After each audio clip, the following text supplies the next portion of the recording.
selamat pagi adik-adik, apa kabar? Semoga semua sehat-sehat dan tetap semangat ya di rumah. Hari ini kita akan belajar pendidikan agama Katolik dan budi pekerti. Sebelum belajar, kita awali dengan berdoa. Kita ambil sikap berdoa yang baik dan sopan. Marilah kita satu dalam doa. Dalam nama Bapa dan Putra dan Roh Kudus. Amin. Terima kasih ya Tuhan, Engkau telah memberi teman kepadaku. Ada yang laki-laki, ada yang perempuan, ada yang putih, ada yang hitam, ada yang berambut keriting, dan ada yang lurus. Ajarilah kami ya Tuhan, untuk saling menyayangi. Amin. Dalam nama Bapa dan Putra dan Roh Kudus. Amin. Adik-adik, kalau pertemuan yang lalu kita sudah belajar tentang diriku, sekarang kita akan belajar tentang diriku dan temanku. Kita sudah tahu bahwa diriku adalah diri kita sendiri dan teman adalah orang lain yang jadi teman kita. Tujuan kita belajar dari diriku dan temanku agar kita dapat bersyukur kepada Tuhan karena diberi teman. Kita merasa bangga mempunyai teman yang baik. Dapat menyebutkan 5 nama teman. Menyebutkan sikap yang baik terhadap teman. Menyebutkan nama teman-teman Yesus menurut Injil Markus pasal 1 ayat 16 sampai 20, dilanjutkan pasal 2 ayat 13 sampai 14, dan kita dapat menceritakan pengalaman bermain bersama dengan teman.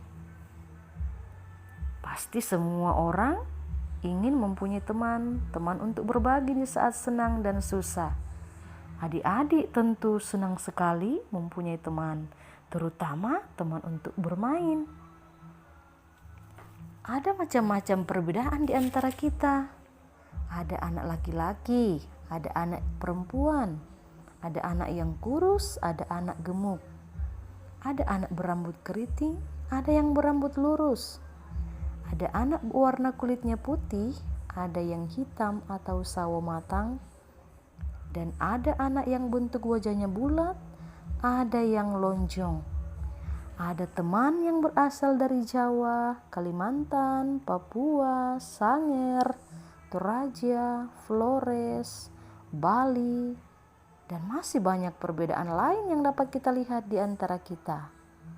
Tuhan menciptakan setiap anak itu berbeda atau unik, agar semua tampak indah dan istimewa. Yesus ternyata juga punya teman loh. Teman-teman Yesus berasal dari berbagai penjuru atau daerah. Ada Simon dan Andreas, penjala ikan dari Galilea. Yakobus dan Yohanes, anak Zebedeus. Matius si pemungut cukai. Ada Filipus, Tadeus, Simon orang Selot, Bartolomeus, Thomas, Yakobus anak Alfeus, dan Yudas Iskariot. Teman-teman Yesus yang berjumlah 12 ini selalu mengikuti Yesus kemanapun ia pergi. Mereka membantu Yesus. Yesus hidup rukun bersama dengan teman-temannya. Teman Yesus yang berjumlah 12 juga disebut dengan rasul.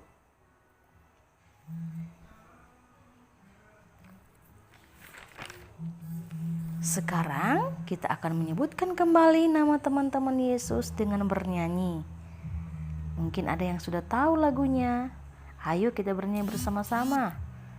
1, 2, 3.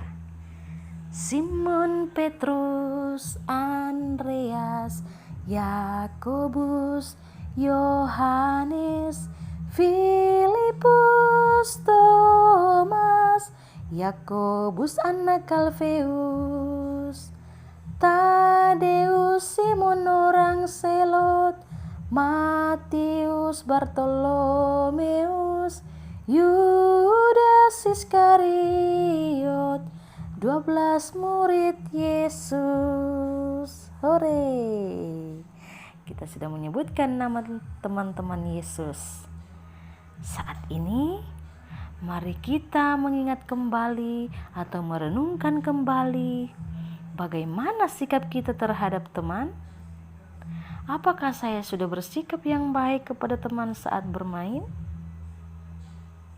Sikap-sikap yang baik yang harus kita lakukan terhadap teman. Misalnya, tidak mengejek teman, tidak cepat marah kepada teman, mau menghormati setiap teman, tidak membeda-bedakan atau memilih-milih teman, dan masih banyak lagi contoh sikap yang baik yang dapat kita lakukan kepada teman. Ingat, berteman itu indah. Adik-adik, setelah kita mendengar penjelasan Ibu Guru, Ibu akan memberikan tugas yang akan dijawab sebagai berikut. Nomor 1, sebutkan 5 nama teman-temanmu. 2, sebutkan sikap yang baik terhadap teman. 3, sebutkan nama teman-teman Yesus. Saat ini kita akan menutup pelajaran kita dengan doa. Mari kita satu dalam doa. Dalam nama Bapa dan Putra dan Roh Kudus. Amin. Tuhan Yesus, terima kasih telah memberi teman kepadaku. Ajarilah kami untuk saling menghargai dan mengasihi. Amin. Dalam nama Bapa dan Putra dan Roh Kudus. Amin. Sekian dan terima kasih. Sampai jumpa.